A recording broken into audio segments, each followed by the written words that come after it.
Canal de audiolivro Janela para a Imaginação apresenta o livro Amor Plus Size, da autora Larissa Siriani, editora Verus. Capítulo 1. É melhor a gente correr, senão a Maitê vai comprar a cantina inteira. A gente vai ficar chupando o dedo. Pude ouvir a voz aguda e desagradável da Maria Eduarda logo atrás de mim. Fiquei vermelha feito um pimentão, mas não respondi nada. Mas isso não significava que eu não tivesse sentido. Aquele comentário tinha doído tanto quanto todos os milhares de outros que ela soltava na minha direção todo santo dia. Devia ser uma espécie de desafio pessoal para ela. Descobri as palavras certas para me machucar mais fundo. Com o tempo, contudo, percebi que retrucar era inútil. No máximo, a deixava mais feliz por ter conseguido me atingir. Fazia muito tempo que eu havia desistido de responder às suas provocações. Desde que ela tinha entrado na minha turma, quando estávamos na 4ª série, a Maria Eduarda me pegava para Cristo. Já estávamos no último ano do ensino médio e sua necessidade de me pisotear só tinha piorado com o tempo, conforme nossas diferenças aumentavam. Éramos tão opostas quanto era possível ser. Enquanto eu havia muito tinha passado da marca dos 100 quilos, ela conservava seus 50 com perfeição. Seus olhos eram tão castanhos quanto os meus eram verdes. O cabelo loiro, tão fantástico e liso quanto o meu, era ondulado, castanho e sem vida. Ela passava as tardes fazendo as unhas e assistindo a Gossip Girl, enquanto eu preferia roer as minhas vendo Game of Thrones. Essas diferenças não seriam nada se ela não fosse uma pessoa tão malvada. Mesmo assim, eu tentava ao máximo não retribuir cada uma de suas punhaladas. Não que eu não quisesse dar um soco no meio daquele focinho magrelo, claro.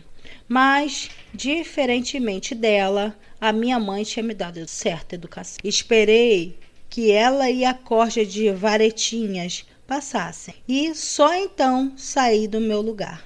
Mal levantei e tropecei, quase caindo de cara no chão. Os poucos colegas que ainda estavam na sala riram e saíram. Então, olhei para os meus próprios pés e vi o cadarço desamarrado. Inferno! Gostaria muito de ter um daqueles tênis com velcro em vez de cadarços. Pacientemente me sentei e puxei outra cadeira para usar como apoio. Amarrar os tênis era sempre um saco, porque exigia um esforço tremendo para alcançar o pé. Com o tênis amarrado, saí apagando a luz da sala e fechando a porta atrás de mim. Encontrei minhas 2 melhores amigas, Valentina e Josiane, já esperando por mim no pátio. Eu estava faminta, mas a Maria Eduarda ainda estava na fila da cantina. Por isso, quando a Josi se ofereceu para me trazer algo para comer, rapidamente concordei. Eu já tinha suportado o suficiente por um dia.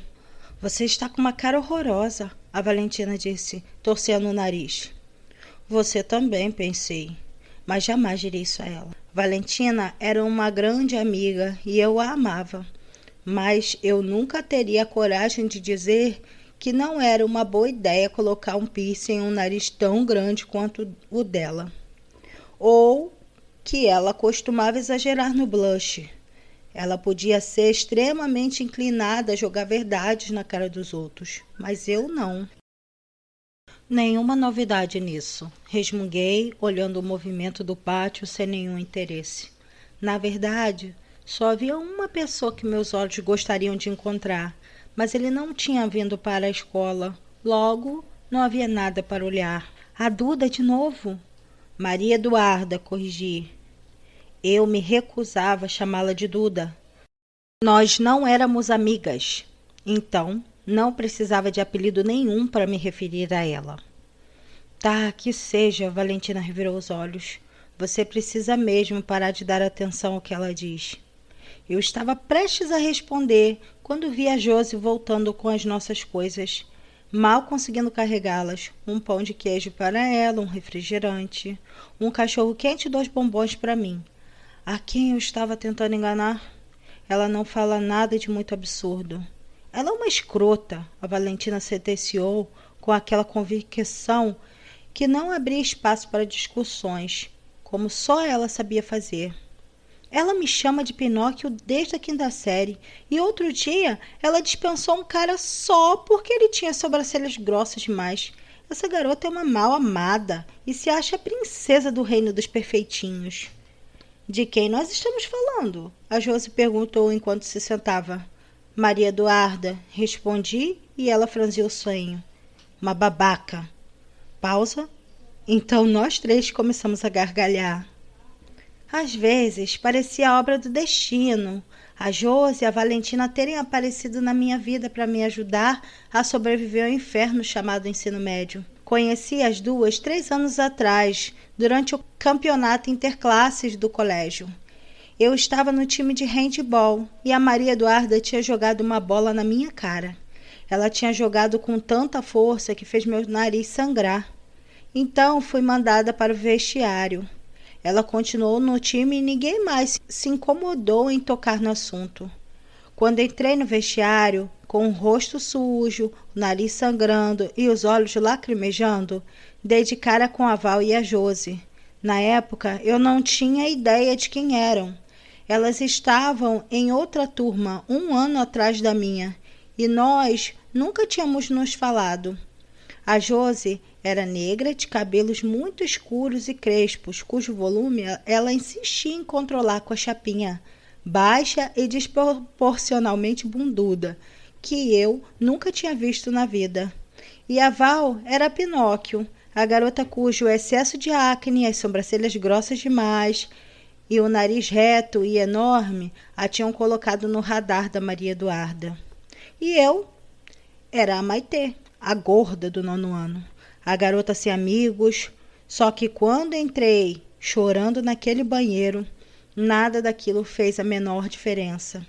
Eu era apenas uma garota que estava machucada e chorando e precisava de ajuda. Elas me ajudaram e me ouviram, e desde então eram minhas maiores e únicas amigas dentro daquele colégio. O que foi que ela disse agora? A Josi quis saber. Mas eu apenas dei de ombros, encarando o meu cachorro-quente. Eu estava morrendo de fome e de vontade, mas só de lembrar a voz irritante daquela garota já me sentia culpada. Quem se importa? Vamos falar de outra coisa, sugeri. E então mordi meu sanduíche. Maravilhoso, como sempre, o que só fazia piorar ainda mais a minha culpa. A Valentina, para minha eterna gratidão, puxou um assunto qualquer e passamos o resto do intervalo conversando. Quando o sinal tocou, eu as acompanhei até a sala do 2º ano antes de seguir para a minha. Eu fazia aquele caminho todos os dias e pensar que estava na reta final do meu último ano do colégio não me ajudava a sentir melhor. Era horrível estudar praticamente sozinha. Tirando a Val e a Josi, eu não tinha amigos no colégio, muito menos na minha turma. O melhor que eu podia esperar dos meus colegas era que ignorassem a minha existência, e nem sempre conseguia esse feito. Voltando do intervalo, a professora já estava na sala. Ela fazia anotações na lousa e me olhou feio pelo atraso. Eu me sentei, ignorando o olhar dela e dos outros. Peguei meu caderno, puxei uma caneta e fiquei rabiscando estrelas no topo da página em branco, enquanto a professora escrevia. Quando ela terminou e eu olhei para o quadro, tive vontade de sair correndo. 3 palavras que tornavam a minha vida impossivelmente ruim. Trabalho em dupla. Que maravilha, mesmo! Trabalhos em dupla ou em grupo eram um pesadelo escolar de uma garota como eu. Se para todo mundo era uma oportunidade de somar esforços e se apoiar nos amigos, para mim era apenas mais uma chance de pagar o mais supremo de todos os micos. Trabalho em dupla era como ser a última escolhida para o time na aula de educação física. Você se sente excluído, inútil e incapaz. E ninguém precisava te dizer isso quando todo mundo faz questão de te mostrar. Em desespero, Louca para mudar a situação pelo menos uma vez, comecei a procurar com os olhos pela classe. Em menos de 2 minutos, mãos se erguiam com nomes e mais nomes.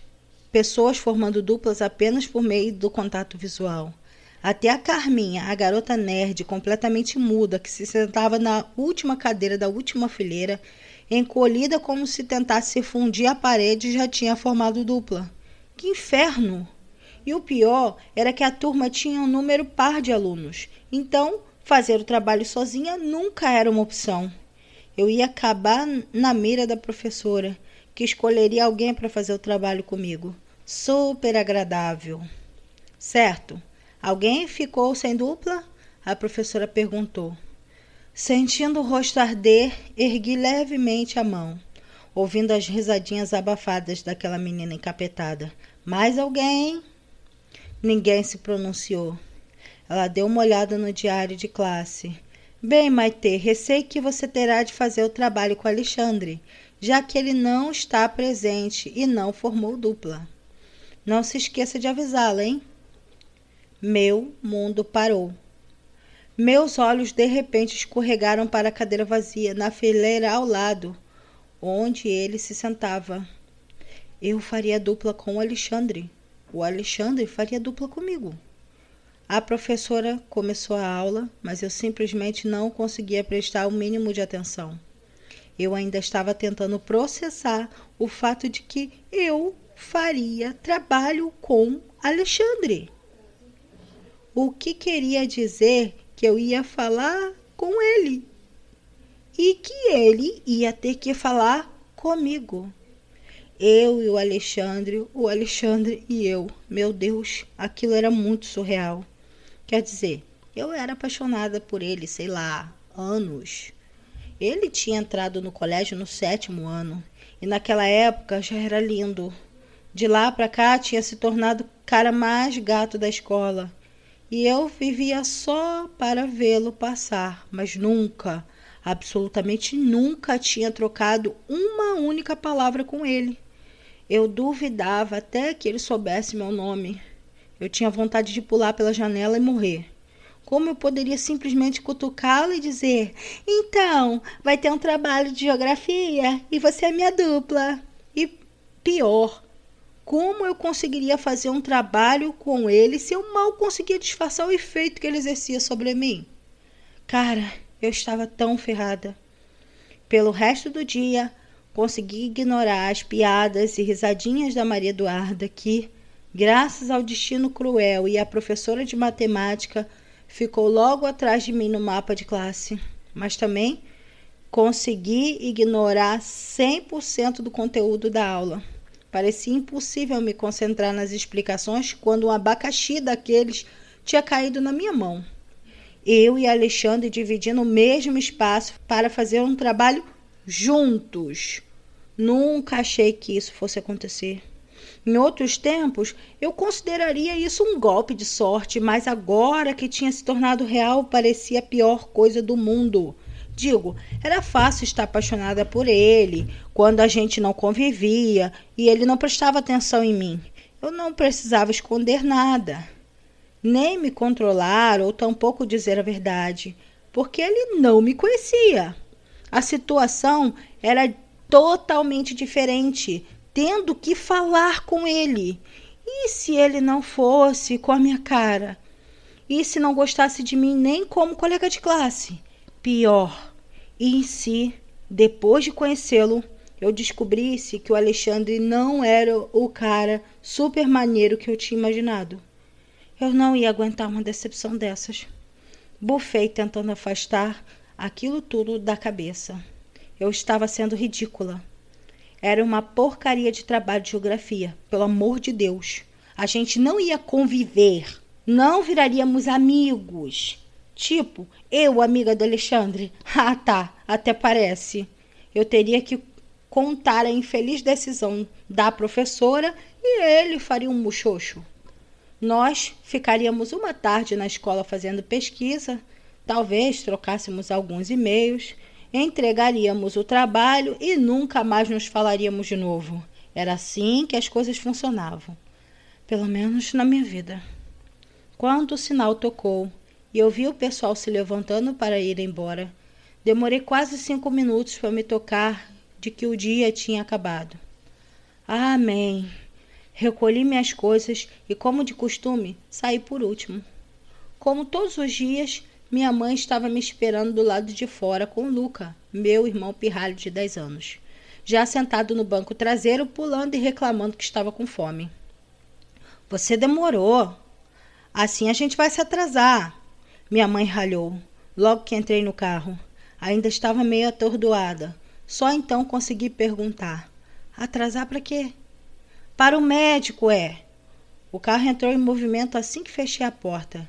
Vou deixar seu irmão na casa da avó Lúcia e a gente sai correndo. Médico? Que médico? Então, de repente, lembrei que aquele dia era a maldita consulta mensal com a tal endocrinologista que minha mãe tinha me arrumado havia uns 3 meses.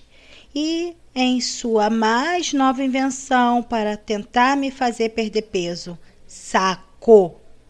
Como sempre, eu não podia reclamar. Quando a mamãe enfiava na cabeça que eu tinha de fazer alguma coisa, havia 2 opções: obedecer ou encarar uma guerra que não se podia vencer e acabar obedecendo de qualquer maneira.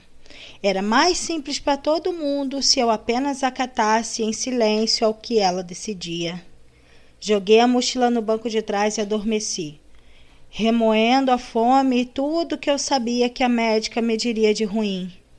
Ela e minha mãe podiam ser irmãs de tão insuportavelmente chatas que eram.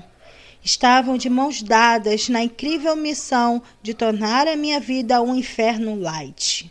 Despertei com a minha mãe me cutucando com uma barrinha de cereal que não parecia nem um pouco apetitosa. Como eu sabia que só poderia comer quando chegasse em casa, engoli aquele troço rançoso, imaginando uma barra de chocolate, sem qualquer esperança de que aquilo fizesse o gosto mudar.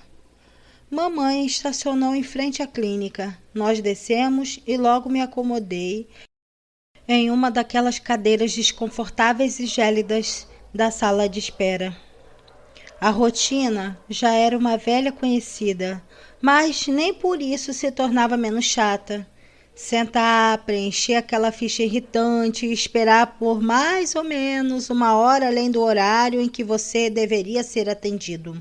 Era sempre assim, e toda vez eu ficava irritada.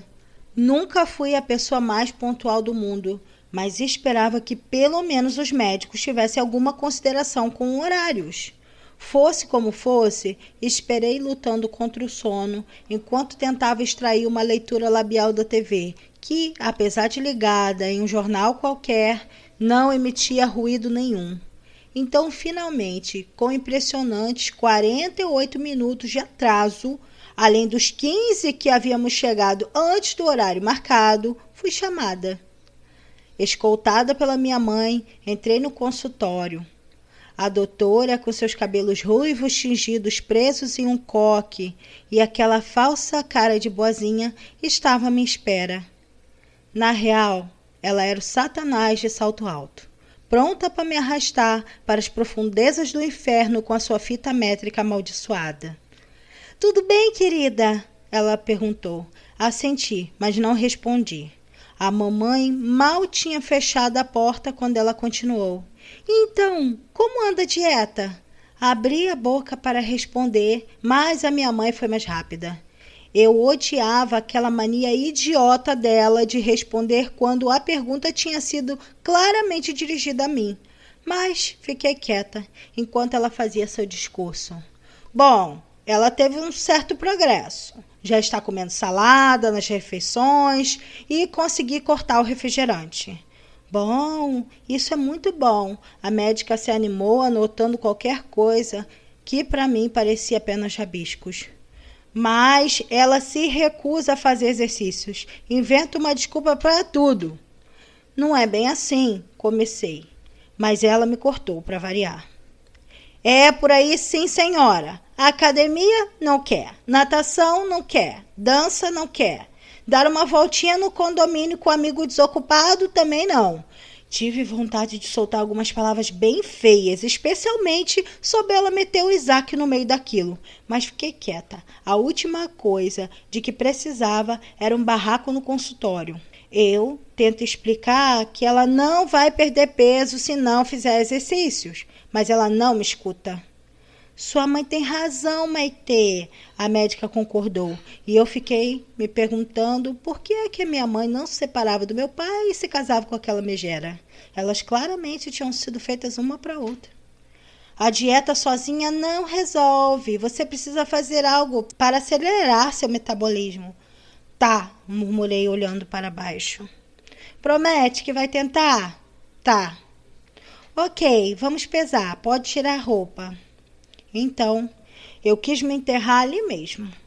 Aquela era sempre a parte mais humilhante. Não só porque eu ficava de calcinha, sutiã e meia na frente da médica, mas porque ela fazia questão de anunciar meu peso tão alto que eu tinha certeza de que toda a zona sul de São Paulo podia escutar. Ainda assim, me despi e subi na balança gelada, que sempre chacoalhava tanto que eu tinha a impressão de que ia cair. Fechei os olhos para não encarar os números, mesmo sabendo que em poucos instantes o veredito seria gritado a plenos pulmões.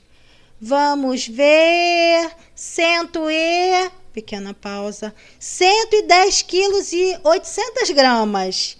Olha só, 1,2 kg a menos desde a última consulta. Por favor, soltem fogos de artifício, perdi 1 quilo em um mês. Ela só podia estar de brincadeira, né? Forcei um sorriso enquanto eu enfiava o uniforme de volta. Meses de tratamento e eu não tinha perdido nem 3 quilos ainda. Ela só podia estar maluca se achava que eu ia comemorar uma coisa dessas. Não havia progresso nenhum naquilo. Eu engordaria mais de 800 gramas só de olhar para o almoço quando chegasse em casa. Em seguida, vieram as recomendações. Era sempre a mesma ladainha de força de vontade, aliada a exercícios físicos e pouca comida. Fiquei aliviada quando, enfim, deixamos o consultório, ou quase. Minha mãe parecia tão insatisfeita quanto se a médica tivesse dito que eu havia engordado 20 quilos.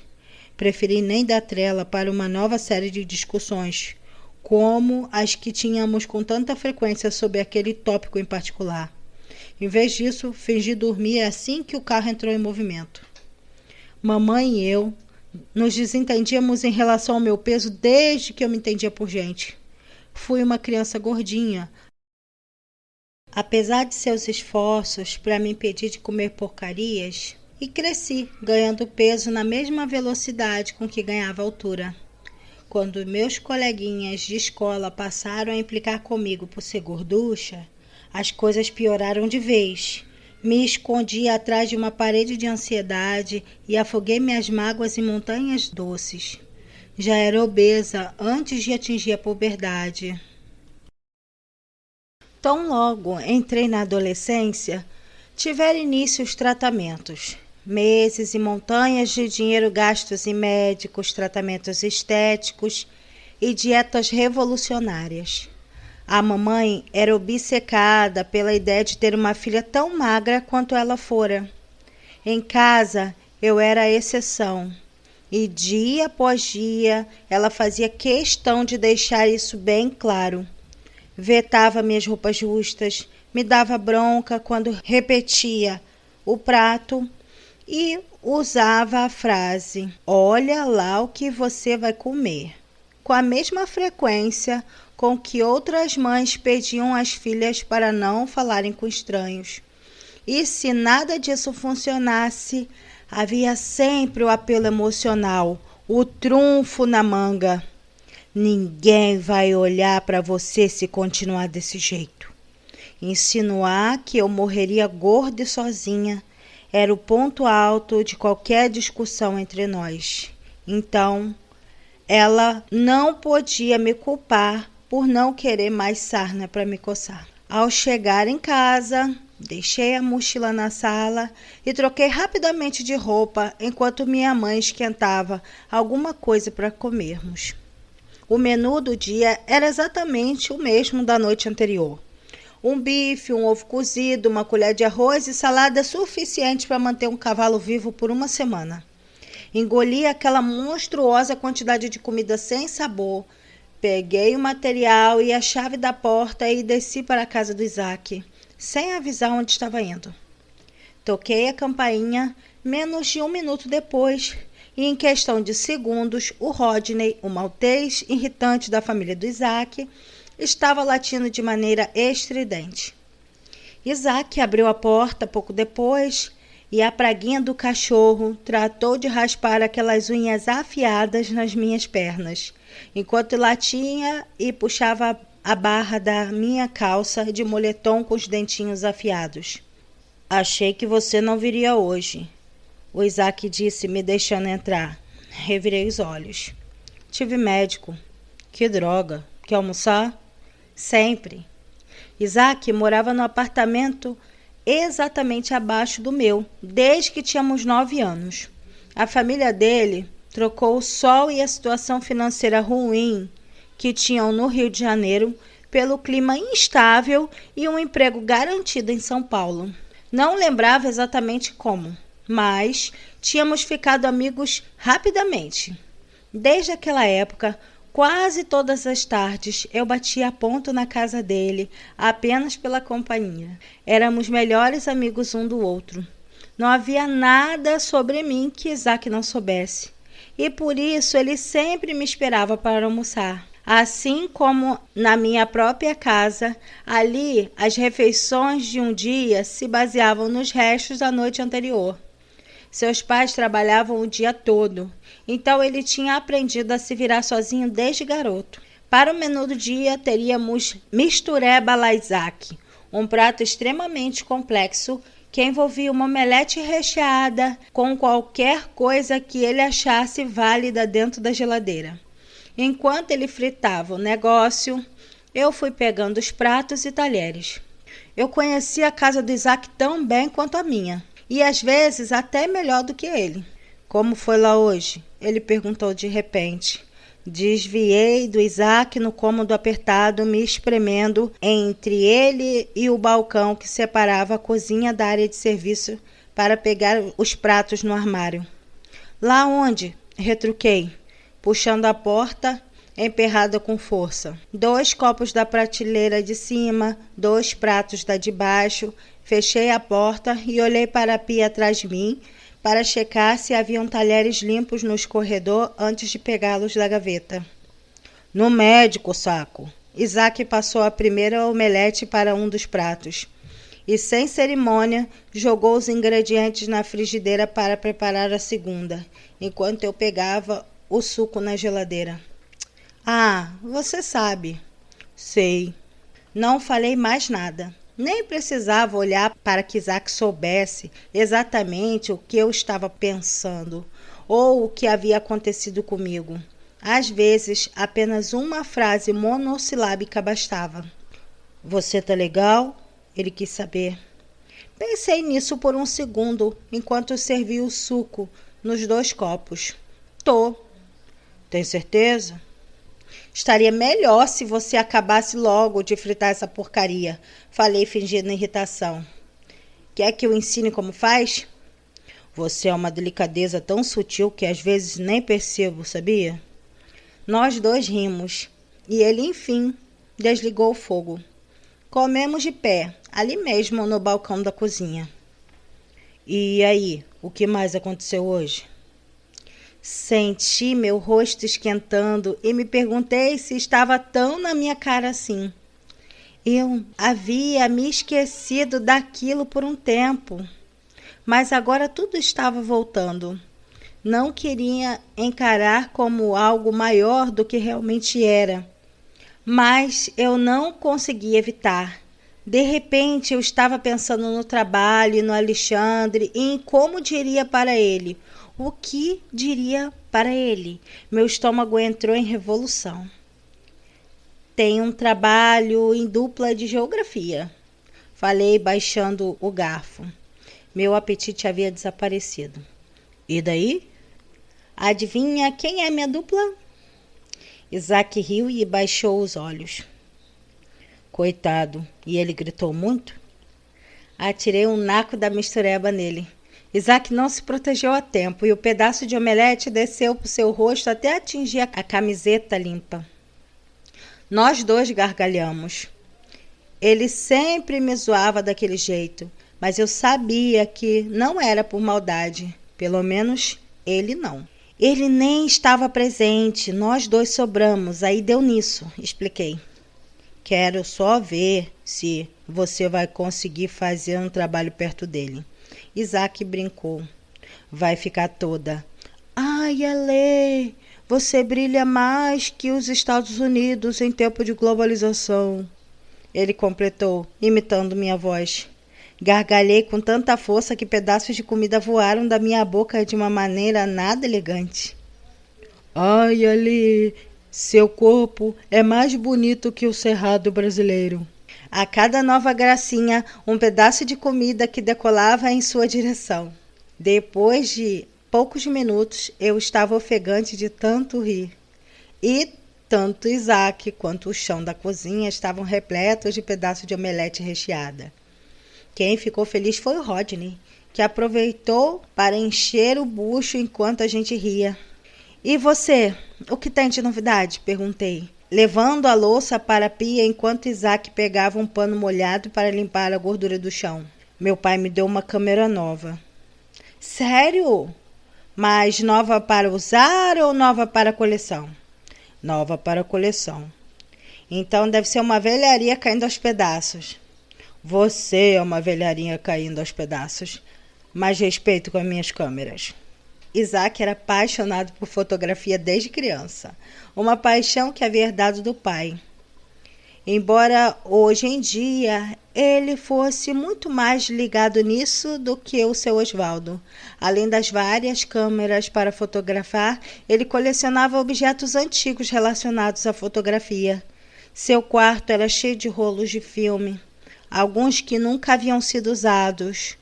Outro em cujo negativo ainda dava para ver as imagens fotografadas pelos antigos donos. Fotos velhas da família que ele restaurara durante um curso de férias e principalmente câmeras.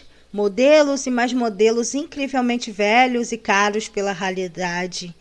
Seu Osvaldo tinha se tornado um especialista em identificar câmeras antigas e arrematá-las para o filho. Às vezes, por uma ninharia daqueles que não sabiam seu real valor. Às vezes, por quantias tão altas que eu me perguntava se valia mesmo a pena. Mas Isaac e seu Osvaldo cuidavam de todas elas com tanto amor que estava na cara que não havia nada no mundo mais valioso para eles. Por isso, quando eu brincava e ofendia sua preciosa coleção, o Isaac só faltava pular no meu pescoço. Era divertido fazer só por observar seu instinto de proteção. Às vezes eu o chamava de mamãe, só pelo prazer de irritá-lo. E o que mais? Perguntei, segurando o riso e enxaguando os pratos. Amanhã vou fotografar a Janaína. Isaac passou o pano de qualquer jeito no chão à nossa volta e em seguida o levou de volta para o tanque. Então se aproximou outra vez, pegou um pano de prato e começou a secar a louça que eu deixava no escorredor. Eu conheço? De onde ela é? Do meu colégio. E vai ser aqui ou na casa dela? Na casa dela. Para aproveitar melhor a luz? Isso aí. Eu dei uma risadinha, mas não achava tanta graça. Sua paixão também acabava ajudando Isaac com as garotas. Eu já tinha perdido as contas de quantas meninas do colégio ele havia fotografado. Ele nunca me mostrava as ditas fotografias e eu nunca pedia para ver. Aquele se tornara seu maior charme. Não que ele não fosse charmoso nem bonitinho, mas, ao meu ver, ele não era exatamente o que a maioria das meninas procuraria num cara. Isaac tinha o cabelo meio desgrenhado na altura do ombro. Era alto, mais até que eu, que tenho 1,70 m. E magricela, e ainda usava um aparelho na parte inferior dos dentes. Tinha um ar meio geek, mas, apesar disso tudo, seu rosto Não era esquisito como era de se esperar. Ele tinha as maçãs do rosto finas e o nariz nas proporções corretas. A boca era grande, mas de lábios finos. E, graças a mim, as sobrancelhas que emolduravam os olhos atentos nunca estavam grossas demais. Quando ele deixava a barba crescer formando um cavanhaque, ficava até bem bonito. Ele não precisava daquela desculpinha idiota de fotografar para pegar alguém. Mesmo assim, ele a usava. E, ao contrário de mim, que no auge dos meus 17 anos nunca havia namorado e só tinha beijado uma única vez em a vida toda, ele tinha uma história nova a cada 2 semanas. Garotas do seu colégio, alguém do nosso condomínio que eu não conhecia, uma garota que conheceu no aniversário de fulano, a prima bonita de um amigo. Minha sorte era que Isaac era extremamente desapegado, senão eu teria perdido meu melhor amigo para alguma namorada. Depois que a cozinha estava mais ou menos ajeitada, fomos para o quarto dele. Deitei na cama constantemente desarrumada de Isaac, enquanto ele pegava da prateleira superior, onde suas câmeras de estimação ficavam expostas sob uma cúpula de vidro feita sob medidas para protegê-las do pó, da umidade, do oxigênio, de raios laser alienígenas, mas especialmente de dedos curiosos, sua mais nova aquisição. Eu era uma das poucas pessoas a quem Isaac concedia a honra de tocá-las. E isso apenas porque ele as segurava enquanto eu as examinava com cuidado. Um toque um pouco mais brutal e ele me arrancaria o fígado. A câmera era preta, incrivelmente compacta em comparação com outras e grandes que ele mantinha ali. Tinha uma espécie de flash em cima e o metal ao redor da lente era dourado, parecido com um relógio. A máquina parecia bastante gasta e suja e fedia como se tivesse acabado de sair de um túmulo, o que provavelmente era verdade. Mas, convivendo com Isaac, eu tinha aprendido a ver beleza nesse tipo de coisa. Isaac se sentou na beira da cama e eu me ajeitei ao lado dele.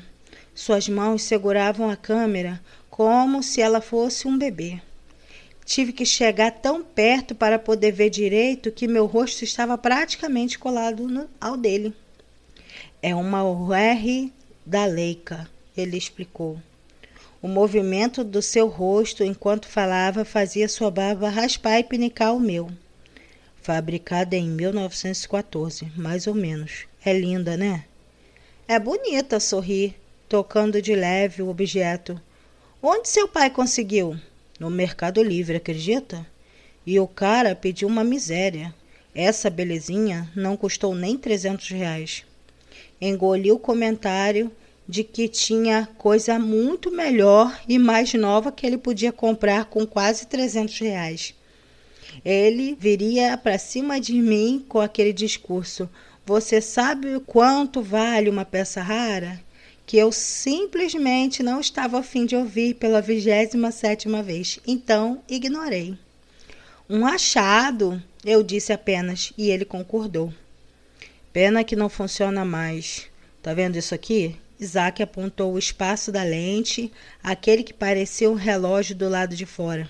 Quebraram a lente. Meu pai e eu demos uma olhada e parece que o obturador também já era. Essa vai ficar só na prateleira mesmo. Ficamos 1 minuto apenas olhando para a câmera.